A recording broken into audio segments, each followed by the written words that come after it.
Ihĩngĩca rĩa onjoria kurihio magoti maita matiganĩte rĩrĩa maratuĩkania kaunti-inĩ ngũrani wahota gũkinya mũthia thutha wa ministry ya kigina kwendekithia mutaratara mweru wa kurihia magoti macio. Minister wa kigina Henry Rotich augite mutaratara ucio mweru ũgũtigĩrĩra rĩrĩa mũndũ arĩha igoti kaunti-inĩ imwe ndariagagagio rĩngĩ agĩthiĩ na mbere na mĩhang'o yake kaunti-inĩ ingĩ.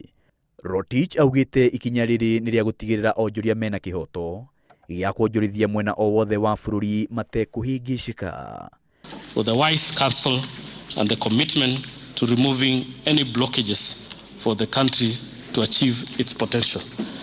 Na ũhoro-inĩ wĩgiĩ mathirĩ ma kaunti, ministry ya kigina ĩrendekithia mũtaratara wa gũthũrima mathirĩ macio na gũtigĩrĩra marĩa maratambũrwo nĩ marĩhwo tene bajeti ĩkĩrekererio nĩguo kũng'ethanĩra na kuongerereka kwa mathirĩ ma kaunti gũkĩra gĩthimi. Mũbango ũyũ ũtanyĩtwo kũnyihia ngucanio na makiria rĩrĩa ũtongoria wa kaunti wacenjia. The government continues to implement measures and reforms aimed at further deepening and strengthening the financial sector.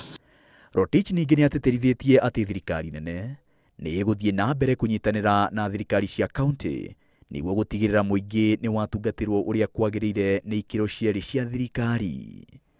Maina wa Wairegi, Inooro TV.